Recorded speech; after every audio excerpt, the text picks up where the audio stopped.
ముందు ఎవరైతే media friends ఈ ఇమీడియట్గా రిలీజ్ చేసిన ఈ ప్రెస్ ఇన్విటేషన్కి ఇంత హ్యూజ్ నెంబర్స్లో షో అప్ చేసినారో వాళ్ళందరికీ మేము థ్యాంక్ఫుల్గా ఉన్నాము, కృతజ్ఞతలు తెలియజేస్తున్నాము. ఎందుకంటే సేవ్ మూసీ మూవ్మెంట్ అనేది ఒక యువత ద్వారా నిర్మిస్తున్న ఒక ఉద్యమము. మూసీ నదికి సంబంధించి లేకపోతే గతంలో కాంచగచ్చిబౌలి, దామగుండం ఇట్లా రకరకాల అంశాల పట్ల మేము యువత అందరం కలిసి పర్యావరణానికి సంబంధించిన సమస్యలు మరియు సమాజానికి సంబంధించిన సామాజిక సమస్యలు వీటినన్నిటినీ అడ్రస్ చేస్తున్న టైంలో ఇంత భారీగా మాకు మీడియా మద్దతు ఇవ్వడము, మీడియా ఫ్రెండ్స్ యాంప్లిఫై చేయడము మా వాయిసెస్ని మేము గ్రేట్ఫుల్ ఉన్నాము మరియు థ్యాంక్ఫుల్ ఉన్నాము మీడియా మిత్రులందరికీ.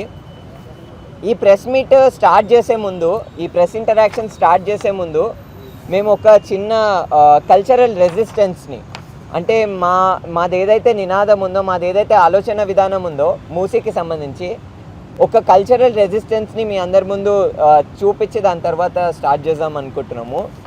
మేము ఒక సాంగ్ని సేవ్ మూసీ మూవ్మెంట్ తరపున మొన్న జరిగిన ఒక మ్యూజికల్ ఈవెంట్లో కూడా ప్రజెంట్ చేయడానికి ప్రయత్నించినాము. గొంతు విప్పు పిడికిలతో పోదాం పదక్కో మనం పోదాం పదన్నా, గొంతు విప్పు పిడికిలతో పోదాం పదక్కో మనం పోదాం పదన్నా, అరే గొంతు విప్పు పిడికిలతో పోదాం పదక్కో మనం పోదాం పదన్నా, గొంతు విప్పు పిడికిలతో పోదాం పదక్కో మనం పోదాం పదన్నా.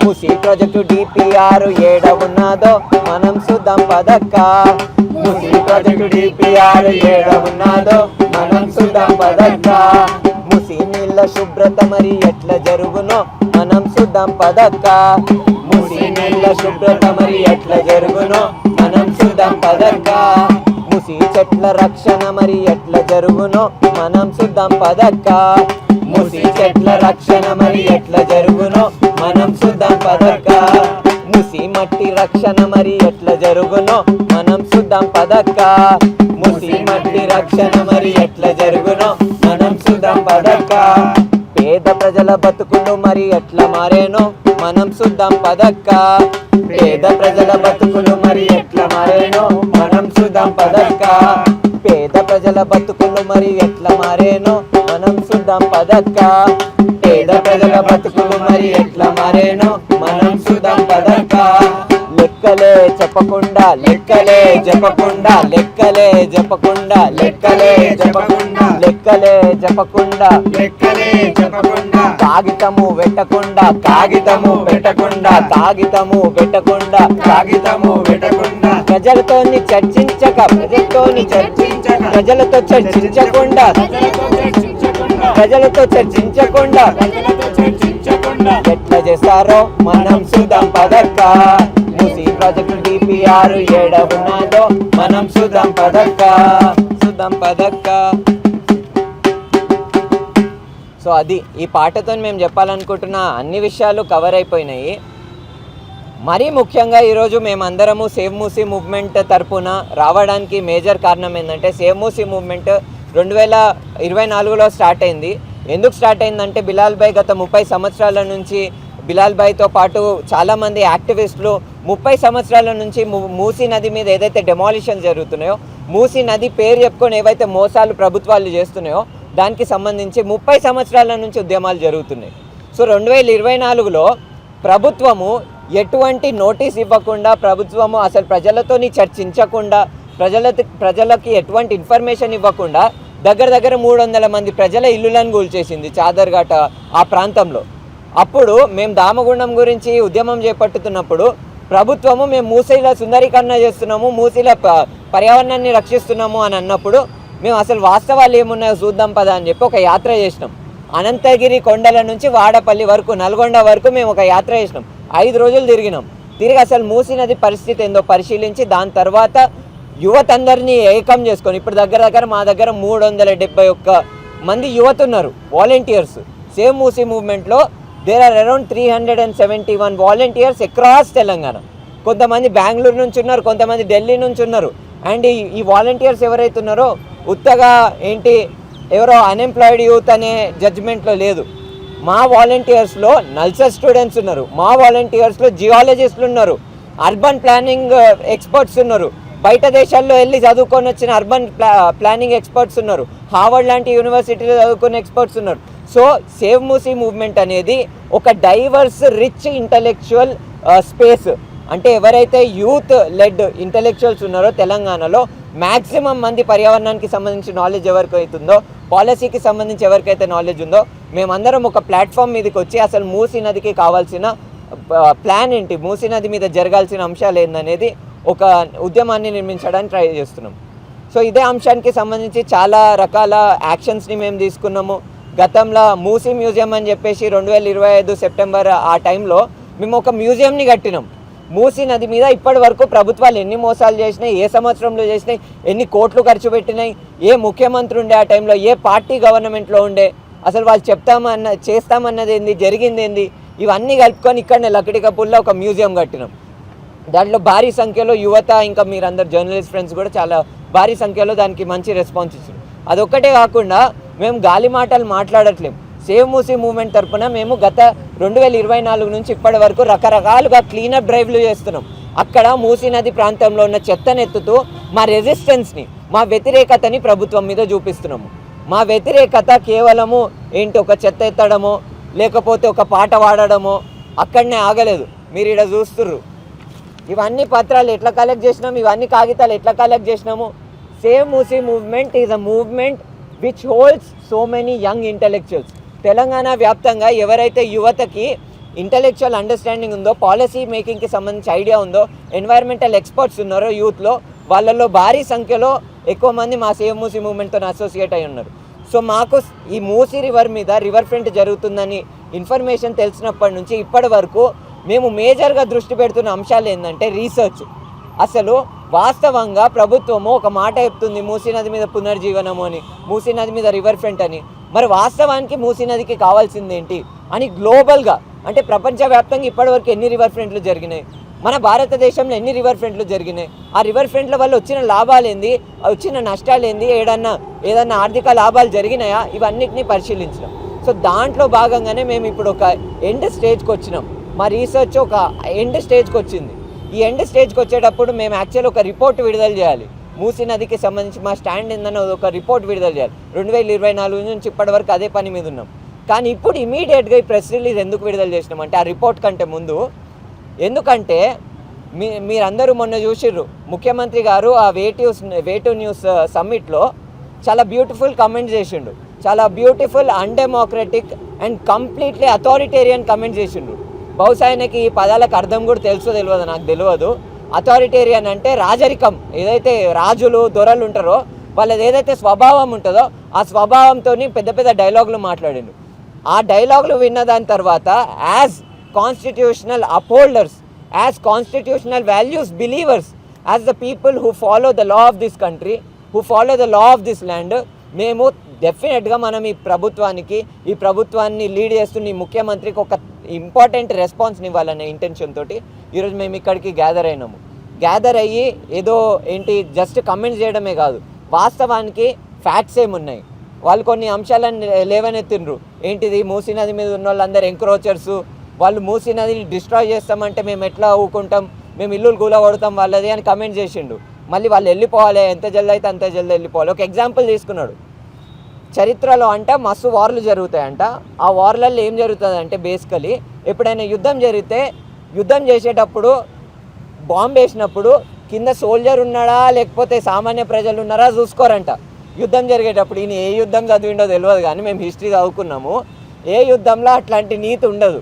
ఈయన పాపం తప్పు సబ్జెక్ట్ చదివిండు, తప్పు సిలబస్ చదివిండు. ఎప్పుడైనా యుద్ధం జరిగినప్పుడు దానికి కొన్ని ప్రిన్సిపల్స్ ఉంటాయి. మీరు ఇప్పుడు చూస్తారు, యుక్రెయిన్లో వేరే చోట్లలో వార్ జరిగినప్పుడు సివిలియన్స్ని డ్యామేజ్ చేయొద్దని కొన్ని నోటిఫికేషన్స్ ఇస్తారు. ఇరాన్ మీద వార్ జరిగినా కానీ, సౌదీ అరేబియా వార్ జరిగినా కానీ ముందే చెప్తారు, అరే మేము ఇక్కడ బాంబు వేస్తున్నాం, ఎవాక్యువేట్ చేయండి అని. ఇట్లుంటాయి. ఈయన ఏ పుస్తకాలు చదువుతున్నా ఏం మాట్లాడుతున్నా ఆయనకు తెలుసో తెలియదో, కానీ వార్కి ఒక సిద్ధాంతం ఉంటుంది, వార్కి కొన్ని వాల్యూస్ ఉంటాయి. ఆ ఎగ్జాంపుల్ని పేద ప్రజల ఇల్లుల మీద పెట్టడం కంప్లీట్లీ అథారిటేరియన్, కంప్లీట్లీ అన్లాఫుల్. ఇదే మాటని మీ ముందు పెడుతూ కొన్ని ఇంపార్టెంట్ అంశాలు ఉన్నాయి దీనికి సంబంధించి.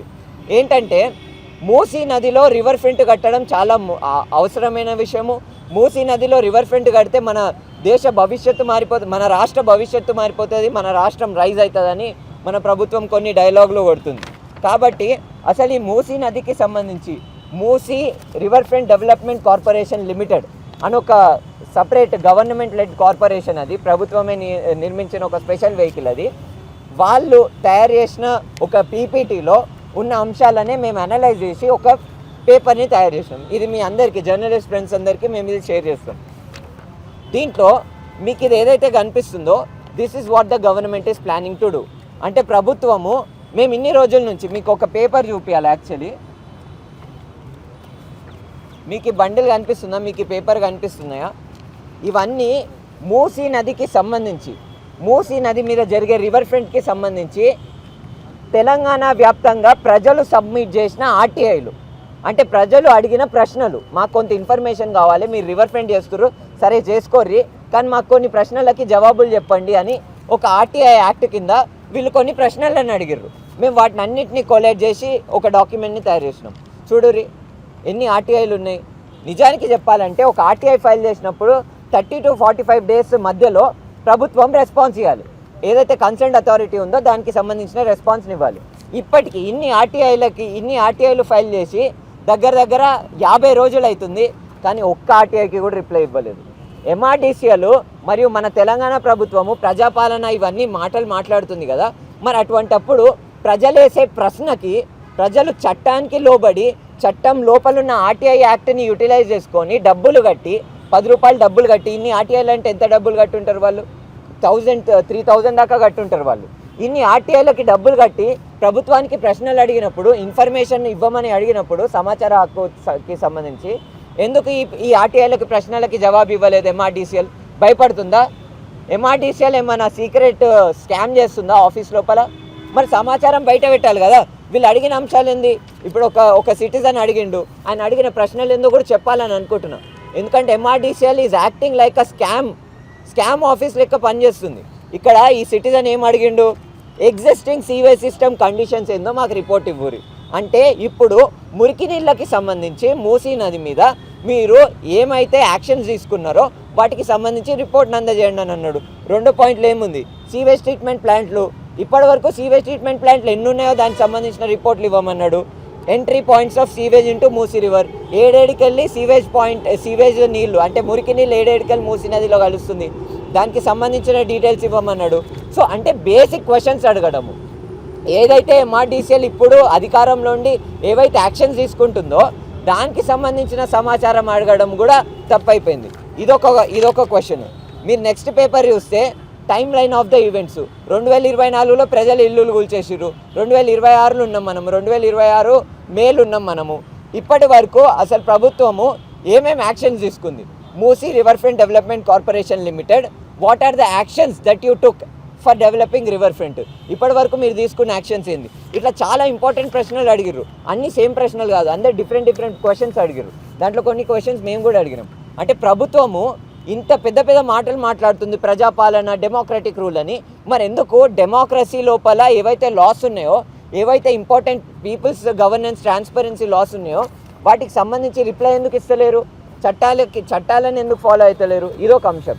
ఇప్పుడు క్లియర్గా నేను కొన్ని అంశాలను లేవనెత్తాలని అనుకుంటున్నాను.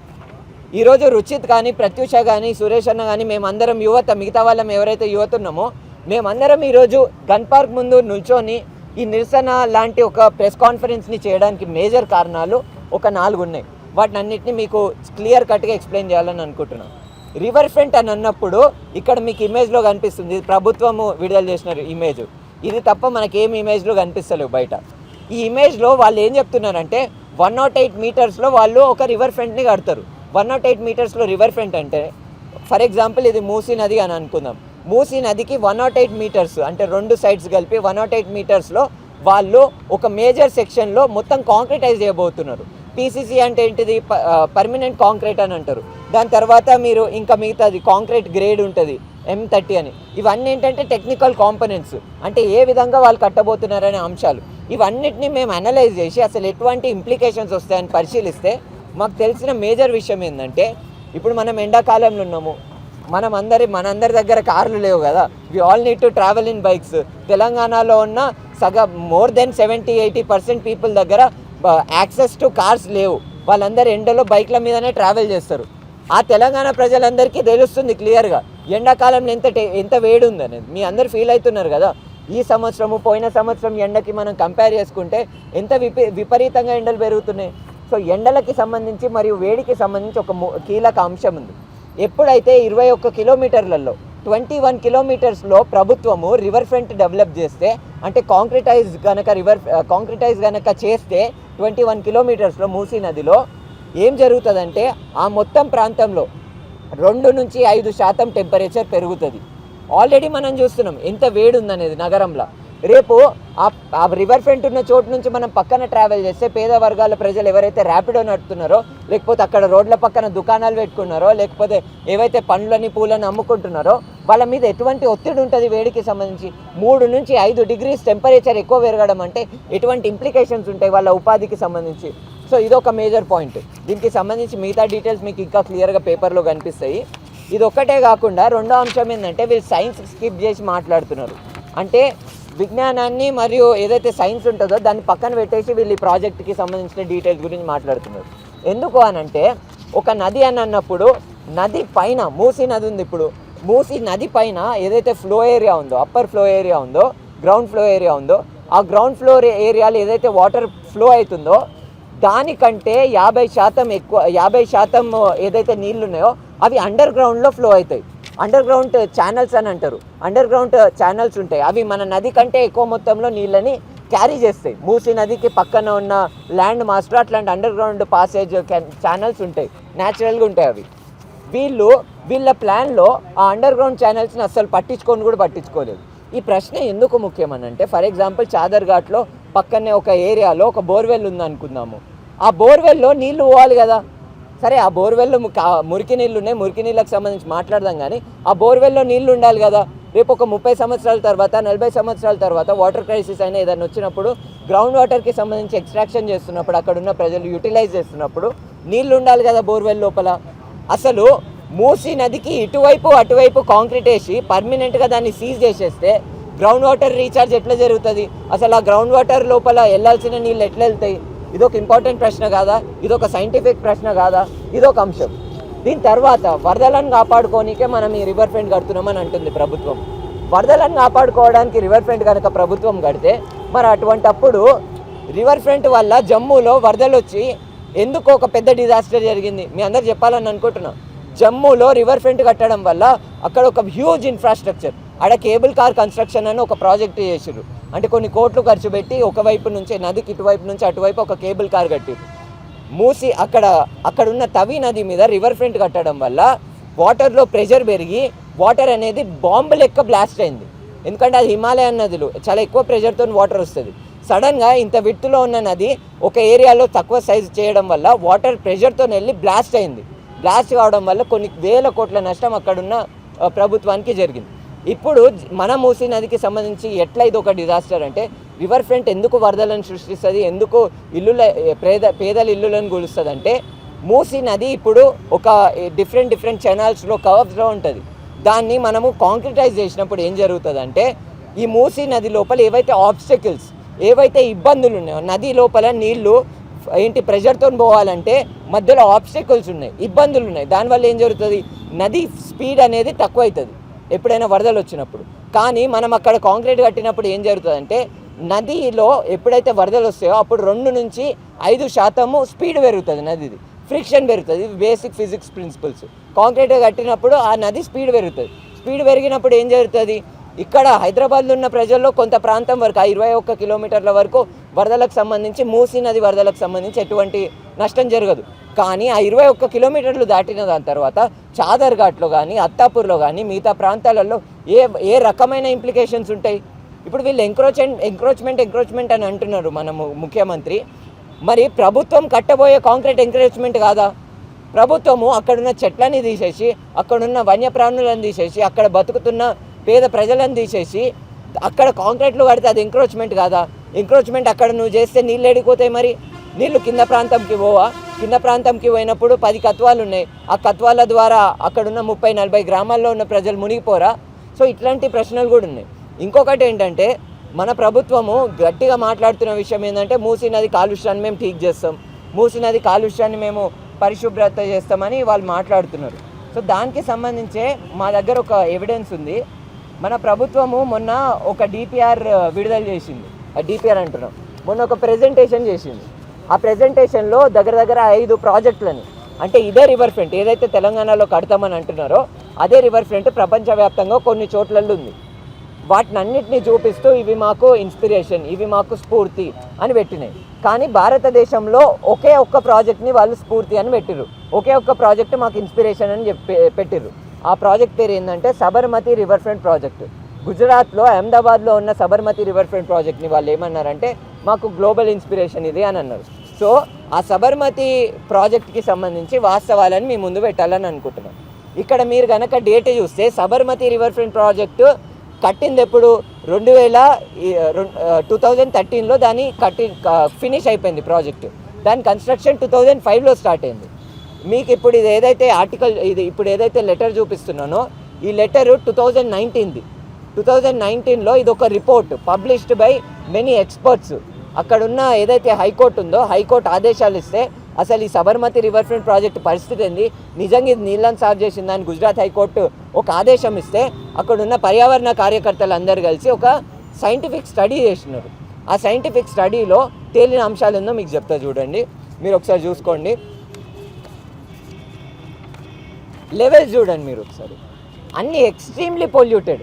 ఈ స్టడీని ఈ లెక్కలని కనుక మనం కన్సిడర్ చేస్తే భారతదేశంలోనే అత్యంత కాలుష్యమైన నది లిస్టుని మనం తీస్తే లేటెస్ట్ లిస్టుని తీసినా కానీ 2వ స్థానంలో సబర్మతి ఉంది.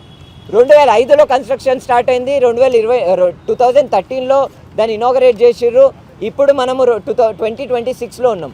ఎన్ని సంవత్సరాలు అవుతుంది? 10 సంవత్సరాల కంటే ఎక్కువ అవుతుంది ఆ ప్రాజెక్టు షురూ అయ్యి. ఇన్ని సంవత్సరాలు అయినా కానీ ఎందుకు మరి ప్రభుత్వము చేసిన ప్లాన్ వర్కౌట్ కాలేదు?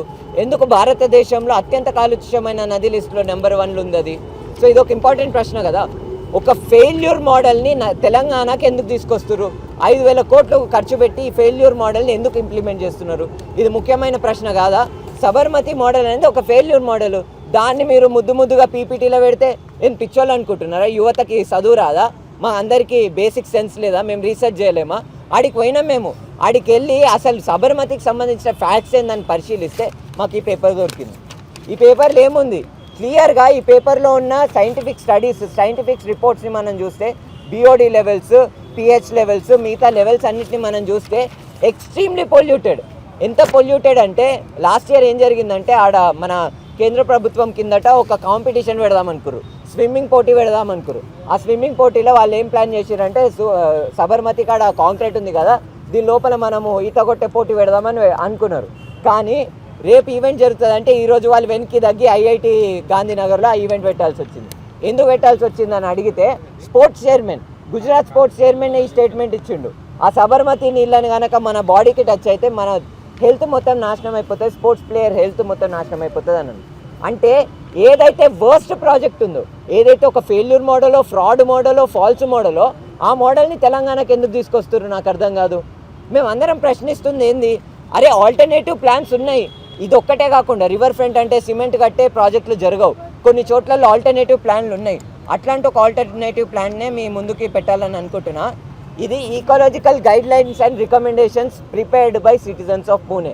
పూణేలో ఉన్న ప్రజలు ఈ డాక్యుమెంట్ని తయారు చేసినారు. దగ్గర 2 సంవత్సరాలు కష్టపడి అక్కడున్న నదికి సంబంధించి అసలు అవసరమైన అంశాలు ఏంది, అక్కడ కూడా రివర్ ఫ్రంట్ కడతామని అంటే అసలు రివర్ ఫ్రంట్ కాదు మనకు కావాల్సిందని చెప్పి వాళ్ళు ఈ డాక్యుమెంట్ని తయారు చేసినారు. మేము ఈ డాక్యుమెంట్ని పంపించినాం ప్రభుత్వానికి ఈమెయిల్ రూపంగా. మస్తు ప్లాట్ఫామ్స్లో ఇప్పటికే చెప్తున్నాము, మీ దగ్గర ప్రింటింగ్ కాస్ట్కి డబ్బులు లేకపోతే మేము ఇస్తాం, తీసుకోర్రి. కనీసం ఇట్లాంటి డాక్యుమెంట్లను రిఫర్ చేయరు. ఆల్టర్నేటివ్ మోడల్స్ 100 ఉన్నాయి. రివర్ ఫ్రంట్లో కాంక్రీట్ కట్టడమే కాకుండా మిగతా మెథడ్స్తో కూడా రివర్ ఫ్రంట్ చేయొచ్చు. మరి ఎందుకు ఆ మోడల్స్తో ముందుకు పోవట్లేరు? ఇవే అంశాలను మేము మళ్ళీ లేవనెత్తడానికి ట్రై చేస్తున్నాం. ఇదొక్కటే కాకుండా మూసీ నదికి సంబంధించి ఇదొక పెద్ద ఫ్రాడులెంట్ ప్రాజెక్టు. ప్రభుత్వం ఇంటెన్షన్ ఏందో అయితే మనకి మీడియాలో చెప్తున్నారు వాళ్ళు, మేము మూసీ నదిని సాఫ్ చేస్తాము, మూసీ నదిలో నీళ్ళని క్లీన్ చేస్తాము, ఇవన్నీ మాటలు మాట్లాడుతున్నారు. కానీ మేము వాస్తవంగా వాళ్ళు ఇచ్చిన పేపర్స్ని చదివితే మాకు అర్థమైన విషయం ఏంటంటే ఈ మూసీ రివర్ ఫ్రంట్ ప్రాజెక్ట్ ఏదైతుందో ఇదొక ఫాల్స్ మోడల్. అంటే తెలంగాణ ప్రజల డబ్బులు వృధా అయితే తప్ప ఈ ప్రాజెక్ట్ జరిగితే మనకు ఎటువంటి లాభం జరగదు. వాళ్ళ ఏదైతే ఇంట్రెస్ట్ ఉందో మూసీ నది నీళ్ళని సాఫ్ చేయాలనేది ఇది కరెక్టే. కానీ ఈ రివర్ ఫ్రంట్ మోడల్తో పోతే మన పేద ప్రజల డబ్బులన్నీ ఒక డబ్బు నోటు జేబులోకి పోతాయి తప్ప నిజంగానే మూసీ నది నీళ్ళ సాఫ్కి పోవు, లేకపోతే నిజంగానే మూసీ నది పర్యావరణాన్ని రక్షించుకునే అంశాలకి పోవు. కాబట్టి ఇదే అంశాలకు సంబంధించి బిలాల్ భాయ్ అని, సయ్యద్ బిలాల్ భాయ్ అని human rights forum city city president, ఆయనే గత 30 సంవత్సరాల నుంచి మూసీ నది మీద రకరకాల ప్రాజెక్టులు జరుగుతున్నాయి. చంద్రబాబు నాయుడు వచ్చి నందనవనం ప్రాజెక్ట్ అన్నాడు, దాని తర్వాత సేవ్ మూసీ ప్రోగ్రామ్ అని వైఎస్ రాజశేఖర్ రెడ్డి అన్నాడు, కేసీఆర్ వచ్చి MRDCL పెట్టిండు. ఇట్లా మల్టిపుల్ ప్రాజెక్ట్స్ జరిగినాయి. 30 సంవత్సరాల నుంచి మూసీ నది మీద ఈ ఫాల్స్ సొల్యూషన్స్ని రిజెక్ట్ చేస్తూ అదే గ్రౌండ్ని హోల్డ్ చేస్తున్న బిలాల్ భాయ్ని కూడా మాట్లాడతారు. ఇప్పుడు అసలు అక్కడున్న పరిస్థితులు ఏంది, ప్రజల పరిస్థితి ఏంది, ఏమనుకుంటున్నారని.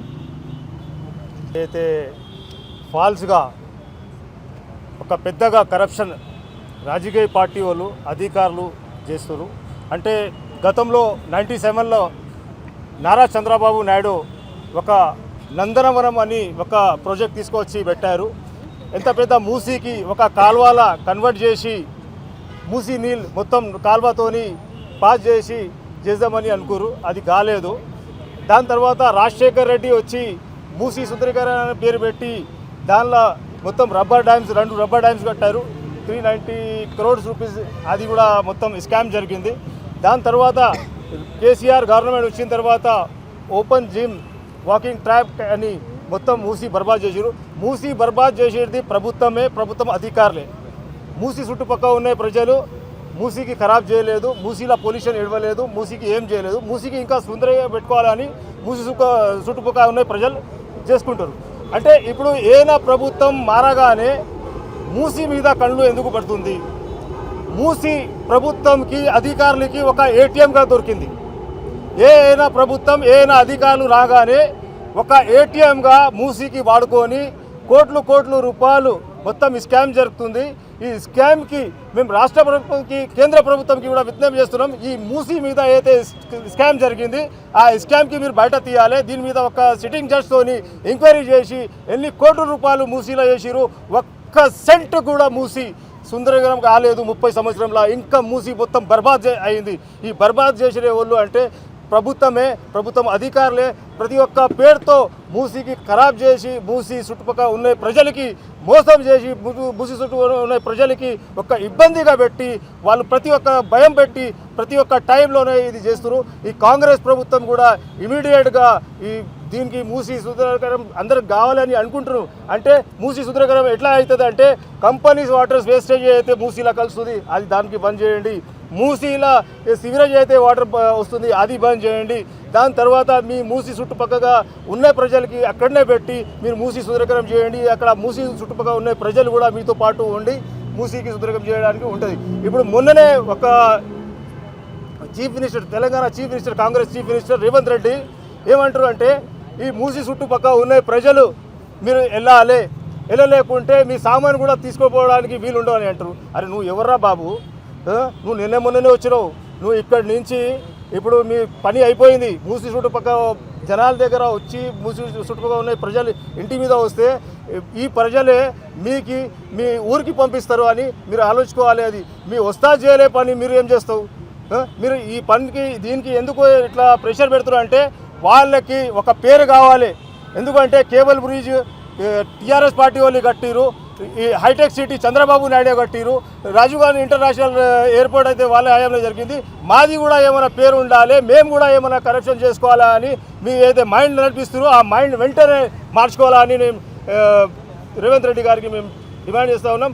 ఈ మూసీ చుట్టూ ఉన్న ప్రజలు జోలికి వస్తే మీరు ఉండరు, మీ ప్రభుత్వం ఉండరు, మీ అధికారులు కూడా ఉండరు. అది నేను గట్టిగా వార్నింగ్ ఇస్తున్నాం.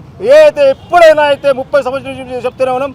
అంటే ఎవరైనా ప్రభుత్వం రాగానే మూసీ మీద కళ్ళు పెట్టి మూసీ చుట్టుపక్కల ఉన్న ప్రజలకి భయపెట్టించి అక్కడి నుంచి ఆ ప్రజలకి ఎక్కడ ఊరికి దూరంలో తీసుకుపోయి పెట్టేసి ఆ ఉన్న భూమికి మొత్తం రియల్ ఎస్టేట్గా వాడుకుంటారు. మీ రియల్ ఎస్టేట్ భూమిలు గిట్ట మీరు మార్చుకోండి అని మేము చెప్తా ఉన్నాం. ఇక్కడికి వచ్చిన మీడియా మిత్రులందరికీ, ఇక్కడ ఉన్న మా వాలంటీర్స్కి కూడా చాలా థ్యాంక్ యూ. ఇంత ఎండలో కూడా ఇక్కడ పొద్దున్న నుంచి నుంచొని మా మాటలు వింటూ ఈ ప్రెస్కి ఇంటరాక్షన్కి మీరు అందరు వచ్చినందుకు చాలా థ్యాంక్ యూ. సో ఈ యువత, తెలంగాణ యువత ఈ ప్రాజెక్ట్ని ఎందుకు అపోజ్ చేస్తుందని చెప్పి ఇంతకుముందు మా టీం మెంబర్ కూడా రుచిత్ కూడా చెప్పాడు. అండ్ ఎందుకు అపోజ్ చేస్తున్నామో దాన్ని అంతా ఇప్పుడు డిస్కస్ చేసుకున్నాము. కాకపోతే అసలు మూసి ఎట్లా పొల్యూట్ అవుతుంది, ఏ ఫ్యాక్టరీ వేస్ట్, ఏ ఇండస్ట్రియల్ వేస్ట్, ఫార్మాసిటికల్ వేస్ట్ ఇందులో కలుస్తుంది అనేదానికి ఒకసారి మనం ఆలోచించాలి. ఇంత హార్మ్ఫుల్ వేస్ట్ ఈ సిటీ చుట్టుపక్కల ఉన్న అవుట్స్కట్స్లో ఉన్న ఇండస్ట్రియల్ వేస్ట్, ఫార్మాసిటికల్ వేస్ట్ చాలా మటుకు ఈ మూసిలో కలుస్తుంది. దీన్ని ఆపడానికి ఎందుకు గవర్నమెంట్ ప్రయత్నించట్లేదు అని చెప్పి మనం ఆలోచించాలి. మనం రీసెంట్ సర్వే చూస్తే 2019 to 2020 in just 1 year 3 lakh tons of pharmaceutical waste మూసిలో కలిసింది. దీన్ని ఎందుకు ఆపలేదు గవర్నమెంట్? దీన్ని ఎందుకు దృష్టిలోకి తీసుకోలేదు? ఎందుకంటే ఈ ఫార్మాసిటికల్ ఇండస్ట్రీస్ అన్నీ ఈ గవర్నమెంట్కి, ఈ పొలిటికల్ పార్టీస్కి ఫండింగ్ చేస్తున్నాయి. అది దృష్టిలో పెట్టుకొని మాట్లాడట్లేదు ఒక్క గవర్నమెంట్ కూడా, ఒక్క పొలిటికల్ పార్టీ కూడా మాట్లాడట్లేదు, ఒక లీడర్ కూడా ఎందుకు మాట్లాడట్లేదు? అది మనందరం ఆలోచించాలి. ఈరోజు తెలంగాణ యువత ఇట్లా రోడ్లు ఎక్కడానికి కారణం ఏంది అసలు? ఎందుకు ఇట్లా రోడ్డు మీదకి వచ్చి ఫైట్ చేస్తున్నారు అని ఆలోచిస్తే ఇదే కదా. ఈ గవర్నమెంట్ పట్టించుకోవట్లేదు, అనవసరంగా జనాల మీదకి వచ్చేసి ఇండ్లు కొట్టడం ఏంటిది? ఒకసారి ఆలోచించాలి ప్రతి ఒక్కరు. ఒక పార్టీకి సంబంధించిన వ్యక్తులుగా కాకుండా, ఒక గవర్నమెంట్కి సంబంధించిన వ్యక్తులుగా కాకుండా, ప్రజల తరపున నించొని మాట్లాడే వ్యక్తులుగా ఈరోజు మనం అందరం ఉండాలి. ఈరోజు యువత అందుకే ఈరోజు సేవ్ మూసీ మూమెంట్ తరపు నుంచి ఇట్లా మీ అందరితో మాట్లాడడానికి కూడా, ప్రజల తరపున నించోడానికి కూడా ముందుకు వచ్చి మాట్లాడుతుంది. ఈరోజు వాటర్ ఈ approximately 1 lakh hectares of land agriculture భూమి, ఈరోజు దాన్ని కల్టివేట్ ఎట్లా అవుతుంది అని చూస్తే అగ్రికల్చర్ ల్యాండ్ ఈ మూసీ నుంచి పోయే వాటర్తోనే అగ్రికల్చర్ ల్యాండ్లో పంటలు పండిస్తూ ఉన్నారు. 1 lakh hectares of land, it's not a small thing. 2,47,000 ఎకరాలు అగ్రికల్చర్ భూమి ఎట్లా సాగు చేస్తున్నారు, ఎట్లా పండుతుంది పంట అని చూస్తే ఈ మూసీ పొల్యూటెడ్ వాటర్ తోటి, ఈ మూసీ పొల్యూటెడ్ వాటర్లో ఎన్ని హార్మ్ఫుల్ కెమికల్స్ ఉన్నాయని చూస్తే జింక్, చాలా హార్మ్ఫుల్ కెమికల్స్. వీటి వల్ల ఉమెన్కి ప్రెగ్నెన్సీ డిలే అవుతుంది, పిల్లలు బేబీస్ చాలా డిఫెక్టెడ్ చిల్డ్రన్గా పుడతారు, క్యాన్సర్ వస్తుంది. ఇవన్నీ దృష్టిలో పెట్టుకొని గవర్నమెంట్ పనిచేయాలి. వీటన్నిటిని ఏం దృష్టిలోకి తీసుకోకుండా ఇండ్లు కొడతాము, కాంక్రిటైజ్ చేస్తాము అంటే ఎట్లా నడుస్తుంది? మన రీసెంట్గానే May 15th రోజు మన ఇరిగేషన్ మినిస్టర్ గారు ఒక స్టేట్మెంట్ పాస్ చేస్తారు. ఇప్పటి నుంచి బోర్వెల్స్ తవ్వకండి అని చెప్పి 16 డిస్ట్రిక్ట్స్ని రెడ్ అలర్ట్ కింద ప్రకటించారు. ఇకపై నుంచి అక్కడ ఏ బోర్వెల్ తవ్వద్దు అని చెప్పి. ఎందుకు? గ్రౌండ్ వాటర్ లెవెల్స్ ఇనికిపోయినాయి మొత్తం, గ్రౌండ్ లెవెల్ వాటర్లే లేదు. ఎందుకు అని చూస్తే ఇది ఈ పొల్యూషన్. కానీ ఇప్పుడు ప్రెజెంట్ హైదరాబాద్లో, ఎస్పెషల్లీ హైదరాబాద్లో బోర్వెల్స్ రేషియో చాలా ఫాస్ట్గా ఇంక్రీజ్ అవుతుంది. ఇలాంటి సిచ్యువేషన్లో ఒక నదిని కాంక్రిటైజ్ చేస్తే వాటర్ భూమి లోపలికి ఎట్లా ఇనుకుతాయి, భూమి లోపల బోర్ వాటర్ రేషియో ఎట్లా పెరుగుతుంది అని ఆలోచిస్తే దానికి సమాధానం చెప్పట్లేదు గవర్నమెంట్. ఇది ఒకసారి ఆలోచించాలి. ఈరోజు గవర్నమెంట్ ఈ కాంక్రిటైజ్ చేస్తే వాటర్ ఇంకిపోవు అంటే గ్రౌండ్ లెవెల్లో వాటర్ పెరగడానికి అవకాశం లేదు. అవకాశం లేకపోతే ఎట్లా ఇంకిపోతుంది? ఫ్యూచర్ తరాలు మా జనరేషన్ వచ్చేసరికి, లేదంటే మీ పిల్లల జనరేషన్ వచ్చేసరికి వాటరే ఉండదు. There will be shortage of water. బోర్వెల్స్లో వాటర్ ఉండదు, ఎక్కడ వాటర్ కనిపించదు. ఇక మళ్ళీ ట్యాంకర్లు రోడ్ ఎక్కాల్సి వస్తుంది. దీన్ని ఒకసారి ఆలోచించాలి మీరు. ప్రతి ఒక్క యువత దీని గురించి ఆలోచించి, దీని గురించి స్టాండ్ తీసుకొని మాట్లాడే స్టేజ్లో మీరు ఉండాలని చెప్పి ఈ సందర్భంగా తెలియజేస్తున్నాం. Thank you.